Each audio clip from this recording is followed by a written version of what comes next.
It was the month of October. The wind had been raging violently that morning, and I watched the last leaves torn from the plane tree in our yard as they swirled in the gale. When I descended to an early breakfast, I expected to find my friend in a state of utter despondency. He was always singularly sensitive to atmospheric influences. To my profound astonishment, he was already rising from the table. His mood appeared most genial, yet there was a note of something sinister in his gaiety. "Holmes," I asked, "have you taken on a case?" "I see the faculty of deduction is contagious, Watson," he replied. "Yes, you're not mistaken. I have a case." After a month of complete standstill, the machinery is in motion once more. A quarter of an hour later, when the table had been cleared, Holmes and I sat facing one another. He drew a letter from his pocket. "You know of Neil Gibson, the Gold King?" he asked. "The American senator?" "The same. But for 5 years now he has lived in England, having purchased a vast estate in Hampshire. You are, of course, aware of the tragic death of his wife." Yes, I recall it, though I know little of the details." Holmes motioned toward the newspapers lying on a chair. "I did not foresee that I should ever be concerned with it," he said. "In any case, the matter seems to present no great difficulty in its resolution. Its outcome leaves no room for doubt. I can state the facts, Watson, but I cannot change them. Unless some new evidence is discovered against all expectation, I fear my client must not lull himself into any false hope." "Your client? Ah, yes, I forgot. Your habit, Watson, is growing upon me. I am putting the cart before the horse. Here, read this." Upon the sheet of paper Holmes handed me, a bold, masterful hand had dashed off the following lines. "Claridge's Hotel, October 3rd. Dear Mr. Holmes, can I stand idly by while the best of women goes straight to her death? I shall not attempt to explain that which remains inexplicable to me, but I know and affirm that Miss Dunbar is innocent. You know the circumstances, do you not? They're the talk of the English press. Such injustice drives me to distraction. I shall call upon you tomorrow morning at 9 o'clock. Perhaps, through you, a ray of light may pierce the darkness. Perhaps I may provide some clue which I myself have overlooked. All that I possess is at your disposal to save this young lady. If ever you have felt the need to spare no expense, let it be in this instance. Sincerely yours, J. Neil Gibson." "Now you are up to date," Sherlock Holmes said, finishing his first pipe and tapping out the ashes to begin a second immediately. "The client I expect is Neil Gibson. As for the circumstances of the case, I must briefly give you the essentials to clarify what follows. Neil Gibson is one of the most powerful financial magnates in the world. He is said to have a violent and dangerous temper. Regarding his wife, the victim of the drama we are considering, I know nothing, save perhaps that she was past her prime and suffered cruelly on account of the charms of the young governess to whom her children were entrusted. Husband, wife, governess, such are the characters upon the stage. For a setting, we have an old manor in a historic estate. And here is the drama itself. One night the wife is found lying upon the ground, roughly half a mile from the house. She is in evening dress, a shawl over her shoulders, and her temple is pierced by a revolver bullet. No weapon is near. Apparently, the crime was committed late in the evening. The body was discovered by a gamekeeper around 11 o'clock. The police and a surgeon examined the body before it was moved to the house. Suspicion falls upon the governess. Above all, there is direct evidence. A revolver, missing one bullet and of a caliber corresponding to the fatal shot, was found at the bottom of her wardrobe. Holmes gazed before him, lost in thought for a moment. "That is how the matter stands, Watson, and you will, of course, perceive that it is a serious piece of evidence. Furthermore, a note was found upon the dead woman, appointing a tryst at the very spot where the crime was committed, and the note bore the signature of the governess. What do you make of that? Finally, there is the motive. Senator Gibson is a man of immense consequence. Should his wife die, her place might be taken by the young governess, upon whom, by all accounts, he had already bestowed marks of considerable attention. Thus, love, fortune, and power all depend upon a single life that was already in its twilight. A wretched business, Watson, a very wretched business. The governess, Holmes continued, can provide no alibi. She admitted that at about the time of the murder, she was near Thor Bridge, which was the scene of this drama. Indeed, she could hardly deny her presence there, for she was seen by one of the villagers, a circumstance which, it seems to me, is of a decisive nature. And yet, Watson, Thor Bridge is a stone arch, with a balustrade on either side, across which the main castle lime walk reaches its narrowest point before meeting a long, deep stretch of water, fringed with reeds, known as Thormere. The body lay just at the entrance to the bridge. These are the main facts. It remains only to mention the victim herself. Born in the tropics, she was a woman of the tropics by temperament as well. Sun and passion fired her blood. She loved her husband as only such women can love. It is said she was once very beautiful. Having lost her physical charms, she lost all that held him to her. At the appointed hour, heavy footsteps shook our stairs, and we witnessed the entrance of the famous billionaire. Had I been a sculptor and conceived the whim to fashion the personification of a man of success, a man of iron nerves and an elastic conscience, I should have chosen him as my model. His tall, gaunt, craggy figure spoke of a predator's appetite. His face, with its sharply jutting angles, seemed hewn from granite. Such was its cruelty, its implacable severity, and so deeply was it furrowed by the lines of past upheavals. His cold gray eyes, shadowed by shaggy brows, searched Holmes's face and then my own with an unpleasant penetration. He bowed ceremoniously, and then, with the air of a man in his own home, drew a chair close to my friend's and sat so near that his bony knees almost touched him.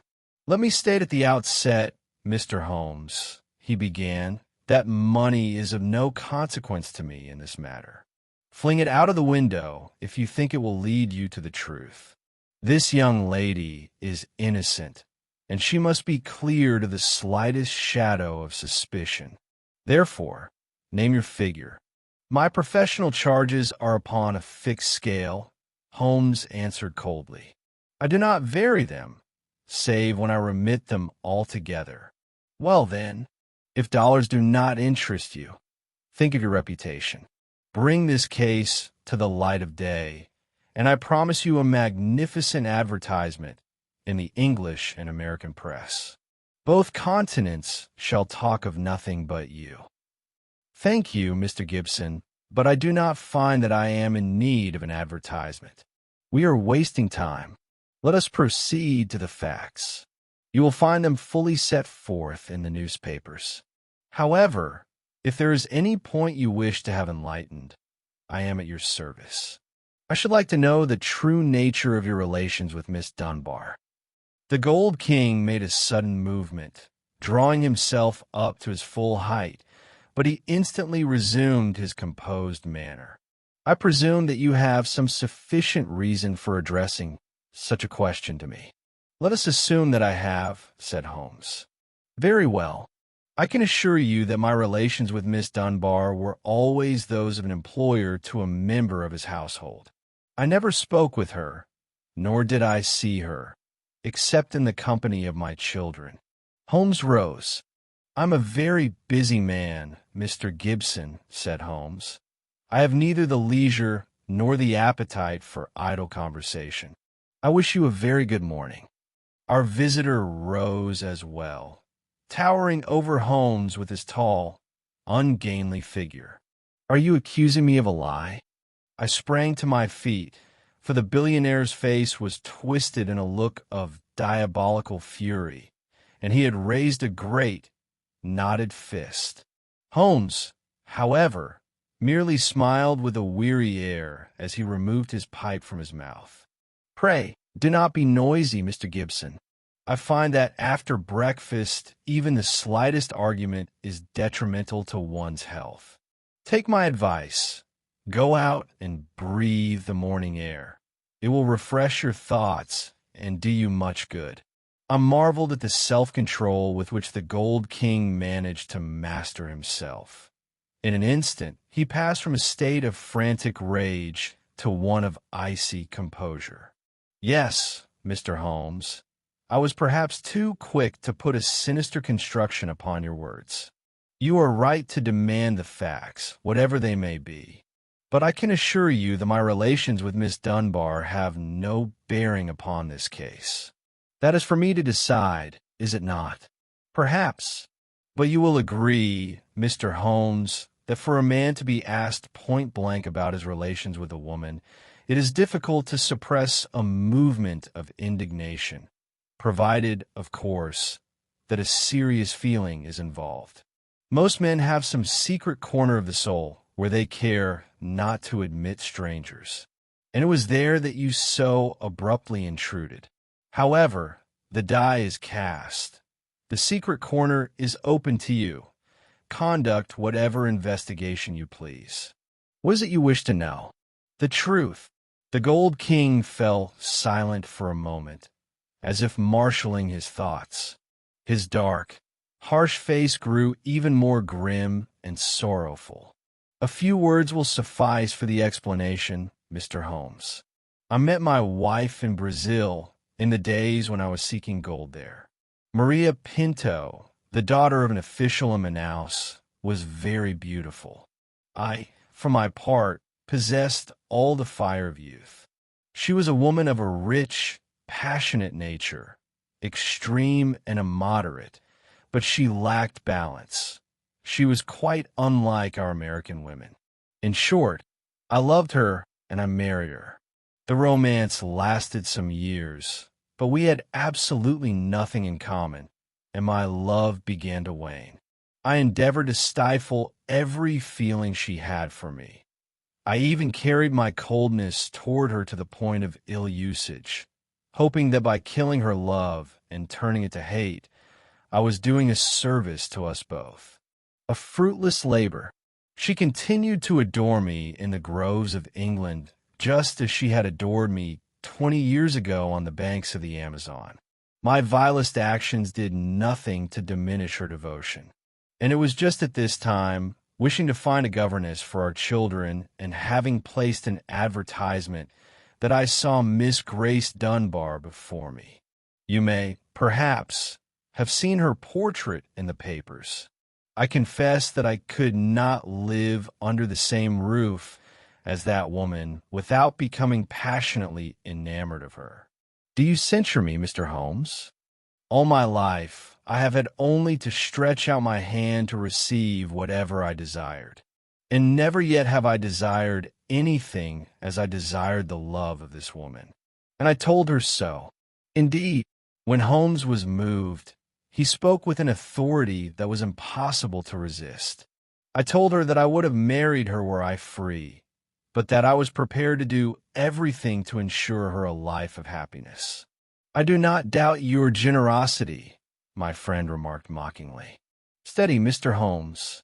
I am here upon a matter that does not require a moral lecture. Keep your criticisms to yourself.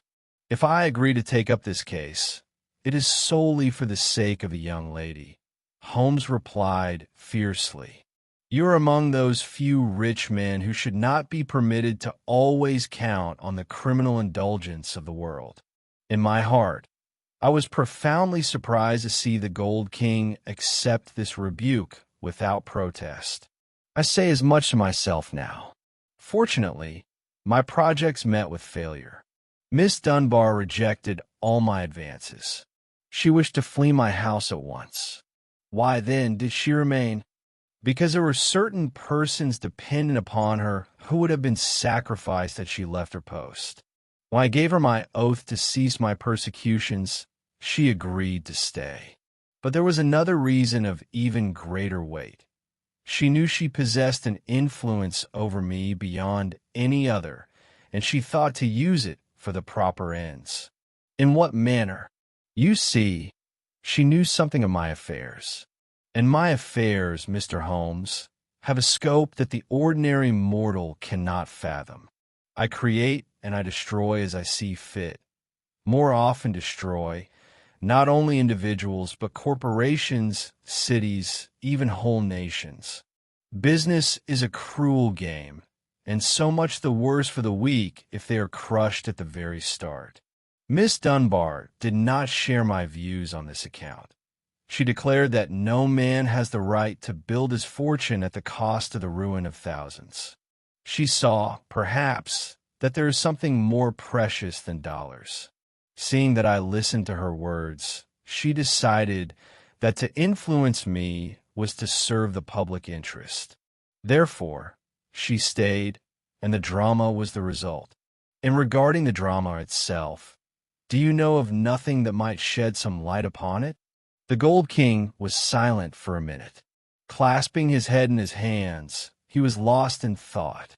Everything accuses Miss Dunbar. I do not deny it. After all, a woman has an inner life into which no one can penetrate, and women are capable of actions that escape a man's understanding. An explanation has occurred to me, and I offer it to you, Mr. Holmes, just as it appeared before me. Spiritual jealousy often takes the same frenzied forms as physical jealousy. Even if my wife had no grounds to spy upon Miss Dunbar, she was not ignorant of the fact that the young Englishwoman held a power over me that she herself had never possessed. A beneficent power, but that changes nothing. She was driven mad by hatred, and the flaming Brazilian skies had always fired her blood. Perhaps she had a plan to kill Miss Dunbar, or perhaps, threatening her with a revolver, she wished to force a promise from her to leave us. A struggle ensued. The revolver went off and killed the one who held it. I have already considered that, said Holmes. But such an explanation is met with a denial from Miss Dunbar. If only it be true, we shall be able to draw the conclusion ourselves. It is understandable that after such a terrible scene, a woman returning to her room in a state bordering on madness, still armed with the revolver, might cast it among her clothes with hardly a thought of what she was doing. And when the weapon is found, she cannot bring herself to confess the whole truth and seeks refuge in a lie. What, in your opinion, might contradict such a hypothesis? The very character of the accused. I should very much like to believe it. Holmes glanced at his watch. It appears likely that we shall receive the necessary permit this morning to visit the accused in prison. It is possible that I may yet be of service to you, though I cannot guarantee that my conclusions will coincide with your expectations. We traveled to Hampshire to meet Sergeant Coventry, who had first taken charge of the case. Coventry was a man of immense height, as thin as a skeleton, and his manner suggested that he knew and suspected far more than he cared to divulge. He had, however, a habit of lowering his voice to a whisper and breathing into one's ear some utter commonplace, as if it were a secret of the first importance. This, however, is by the way. He soon endeavored to prove his worth to us, and was modest enough to admit that, in this instance, he had lost his footing. "Now that you are about to begin your investigation, Mr. Holmes, I should like to ask you one question," he said. "Do you not think that the true culprit is Mr. Neil Gibson?" "I'm asking myself that very question," Holmes replied. "If only you knew Miss Dunbar. She is a beauty and a wonderful person in every respect. And if Mr. Gibson wished to be rid of his wife, well, Americans always have a revolver at the ready. It was his own revolver, after all, that served as the murder weapon. Is that fully established?" "Yes, Mr. Holmes. The revolver is one of the pair." "One of the pair? But then, where is the other?" "Mr. Gibson has a positive arsenal of such weapons. We have searched in vain for the exact duplicate. However, the case is made for two. I can show you the entire collection if you wish to verify it for yourself later. First, I must cast an eye upon the scene of the drama." Half an hour later, we were at the side gate of the park and proceeded along the path that led us to the house itself. It crowned the summit of the hill with its enormous facade, while before it stretched the mere, fringed with reeds. Narrow in the middle, where it was spanned by the stone bridge of the main avenue, it widened on either side into small lakes. Our guide, pausing at the entrance to the bridge, pointed to the ground. "Here lay the body of Mrs. Gibson," he said. "I understand that you arrived here while everything was still undisturbed." "Yes, I was summoned immediately." "At whose order?" "At the order of Mr. Gibson himself. When the alarm was raised, and he rushed from the house with all his household, he advised that nothing be touched until the arrival of the police." A most prudent piece of advice. According to the papers, the shot was fired at close range. "At very close range, Mr. Holmes. In the left temple, just behind it." "In what position did the body lie?" "On its back. There were no signs of a struggle. No marks at all. The dead woman's fingers were still clutching Miss Dunbar's note." "Clutching, you say?" "Yes, Mr. Holmes. We could only prise them open with great difficulty." "That is a most significant detail. It precludes the notion that the note was deliberately placed in the dead woman's hand to lead the police onto a false scent. This note, if I recall correctly, consisted of but a single line signed, 'I shall be at Thor Bridge at 9 o'clock. G. Dunbar.' Is that so?" "Exactly so." "What explanation does the accused offer?" "She is reserving her defense for the trial." An interesting problem. And the question of the revolver remains, does it not, the darkest point of all? "I beg your pardon, Mr. Holmes, but that point seemed to me the clearest in the whole case." Holmes shook his head.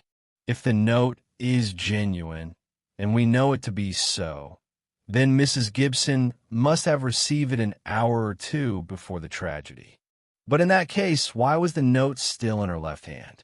Why did she find it necessary to carry it with her to the tryst? For what purpose did she require it? Does that not strike you? Well, perhaps now that you have drawn my attention to it, let me think for a moment." With these words, Holmes seated himself upon the edge of the balustrade. I saw his restless eyes darting hither and thither in an inquiring gaze.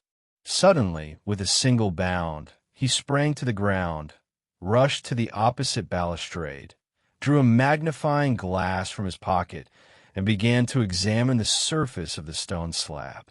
"Curious," he murmured. On the gray background of the stone, there was a sharp gray smudge, no larger at most than a sixpenny piece. Upon closer inspection, one could see that the surface had been chipped by some blow. "It required a considerable blow to do that," he said, and with his cane, he struck the edge of the stone several times, leaving not the slightest mark upon it. "Yes, it must have been a heavy blow," he continued, "and in a most singular position, not from above but from below. You see, the chip was made on the lower edge of the stone. Now, These two facts may have no connection whatsoever, but the coincidence is worth noting. You say there were no footprints on the ground. None, sir. The soil here is very hard. Then our next steps must lead us to the house to examine the weapons you spoke of. And after that, I must have a word with Miss Dunbar. I fear the private life of our billionaire is far from a happy one. Holmes remarked to me as we returned to the station after inspecting the collection of firearms.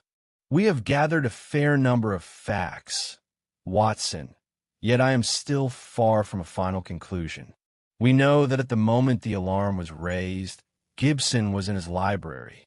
Dinner ended at 8:30. Up to that point, nothing had occurred. It is true the alarm was raised quite late, and thus the drama itself must have taken place near the time appointed in the governess's note. There is no evidence that Mr. Gibson left the house for even a minute after his return from London at 5 o'clock. On the other hand, Miss Dunbar admits she had a tryst with Mrs. Gibson near the bridge. Beyond that, she refuses to speak, as her counsel has advised her to reserve her defense. We must question her on several points of paramount importance. I confess, her case would look very black indeed, were it not for one detail. And what is that, Holmes? The fact that the revolver was found in her wardrobe. But by Jove, Holmes, that is the very fact that damns her, in my opinion. An error, Watson. Even at first glance, I found it most strange. Now that I am better acquainted with the matter, it is the one fact upon which I base my hopes. I do not follow your thought. Suppose for a moment, Watson, that you were a woman who had coolly planned to murder a rival. You write her a note. The victim appears. The weapon is in your hand, and you commit the deed. All that is plausible enough. But, having shown such cunning in executing your plan, would you then ruin your case and your reputation by forgetting to fling the weapon into those reeds? Would you feel an irresistible urge to carry the weapon home and thrust it into your wardrobe, the very place where it was bound to be sought? I cannot imagine you committing an act that would lead to such farcical consequences. In the feverish excitement of the moment. No, Watson, no, it is impossible. One who coolly plans a crime beforehand just as coolly plans the means of evasion. I suspect we are facing a grave error here. Consider another fact regarding the revolver. Miss Dunbar claims she is unfamiliar with the weapon. According to our new theory, she is speaking the truth. Therefore, she did not place the revolver in the wardrobe. And if not she, then who? Someone who wished to ruin her. Might that someone not be the true criminal? You see how we are immediately set upon a path full of surprises. On the following morning, in the company of Mr. Joyce Cummings, the barrister entrusted with the defense, we were permitted to see the young lady in her prison cell. I had expected to see a beauty, but I shall never forget the impression Miss Dunbar made upon me. I understood then why even the almighty millionaire had found in her something stronger than himself, something that subdued and mastered him. In that grave, regular, yet expressive face, one felt the nobility of character that would always incline her toward the good.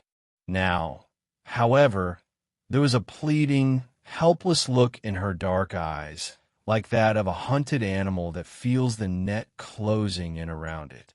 But when she realized that my famous friend had come to her aid, a faint flush rose to her pale cheeks, and a ray of hope sparkled in the gaze she turned toward us. Perhaps Mr. Neil Gibson has already touched upon the nature of our relations in his conversation with you, she asked in a low, trembling voice. He has, Holmes replied, but you need not enlighten us further on that part of the story. I accept Mr. Gibson's statements without reservation. But why were the circumstances of the case not fully set forth during your examination? It seemed incredible to me that such a charge could be sustained, she said. I thought that if we waited, the truth would reveal itself, and it would be unnecessary to enter into the agonizing details of the family's private life. My dear young lady, Holmes cried with heat, I beg you to harbor no illusions on that score. Mr. Cummings here will assure you that, at this moment, the cards are all against us. Therefore, help me to reach the truth with everything in your power. I shall hide nothing from you. Then tell us, what are the true relations between you and Mr. Gibson's wife? She hated me, Mr. Holmes. She hated me with all the fire of her southern nature. She was a woman who did nothing by halves, and the measure of her love for her husband was the measure of her hatred for me. It is possible she misunderstood our bond. I would not wish to judge her, but she loved so fiercely in a physical sense that she could not comprehend the moral or even spiritual tie that bound her husband to me. And now I must ask you to relate in detail what occurred that evening. I can tell you the whole truth as far as I know it, Mr. Holmes, but my position is such that I am unable to prove a single word. On the morning of that day, I received a note from Mrs. Gibson. It lay upon the table in the schoolroom and may have been left there by her own hand.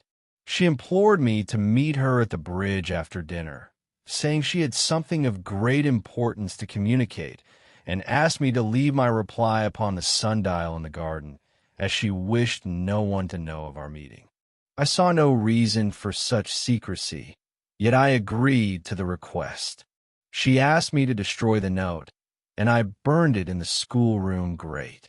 But she very carefully retained your reply. Yes, I was amazed to learn that my note was in her hand when she died. Very well. And what happened between you?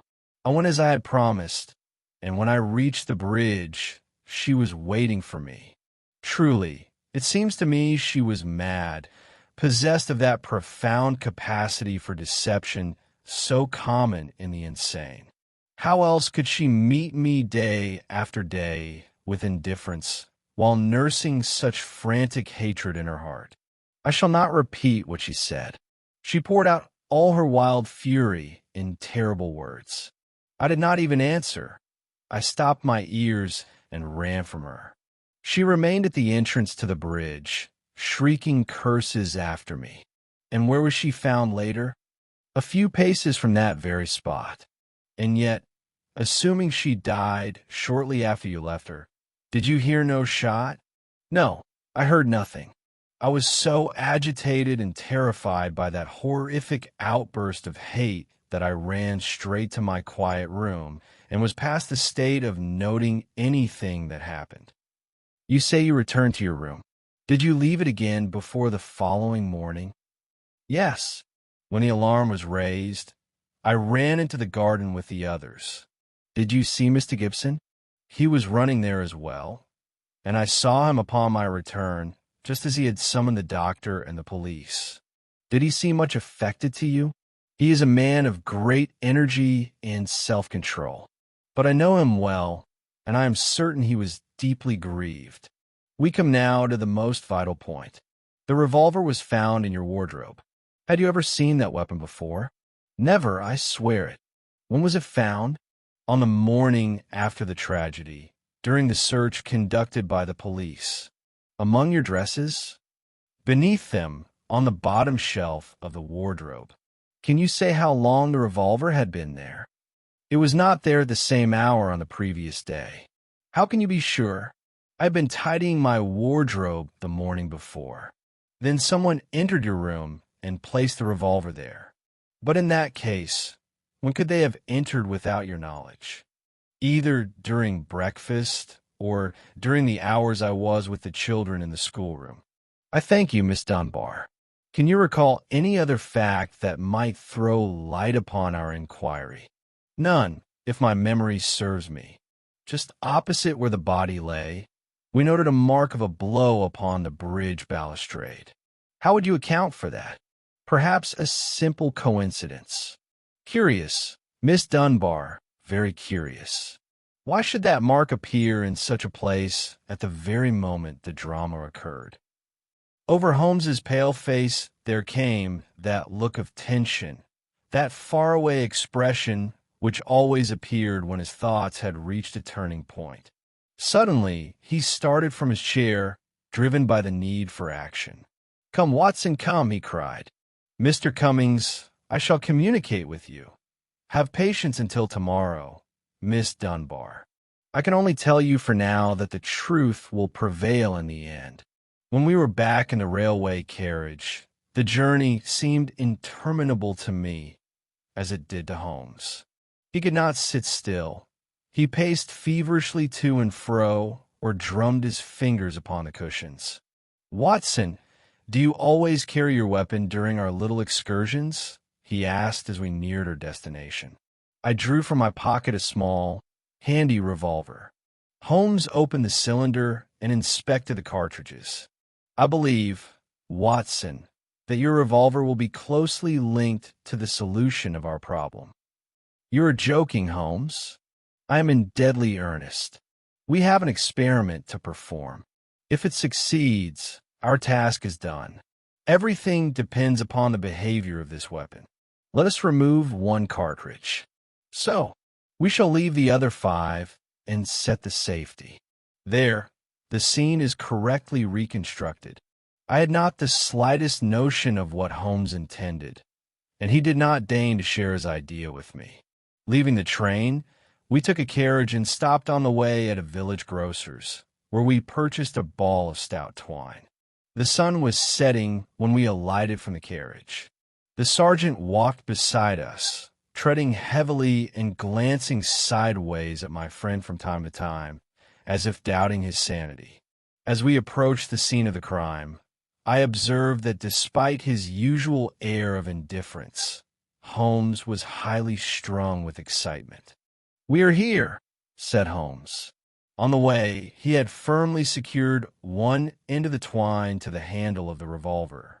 At the direction of the police official, he carefully marked the exact spot where the body had been discovered. Then he began to search among the heather and ferns, emerging with a very large stone, which he tied to the other end of the twine. He then cast the stone over the balustrade, so that it hung suspended over the water. Finally, he returned to the fatal spot, holding my revolver in such a way that as he moved back from the rail, the weight of the stone drew the twine taut against the handle of the weapon. "Now all is ready," he cried. With these words, raising the revolver to the level of his head, he let it go. The weapon, jerked by the weight of the stone, struck the stone slab of the balustrade with a sharp crack, vanished over the edge, and plunged into the water. Holmes was already on his knees before the balustrade, and a joyful shout announced the success of his experiment. "Have you ever seen a more perfect proof? Your revolver has solved the mystery, Watson." Pointing to a second, fresh chip in the stone, identical in shape and size to the first, he turned to the sergeant, who was staring at him in utter amazement. "If you will be so good as to use a dragnet, you will find it no great task to restore my friend's weapon to him. Beside it, you will find another revolver, a length of twine, and a weight, by means of which a vengeful woman attempted to mask her suicide and bring a charge of murder upon another.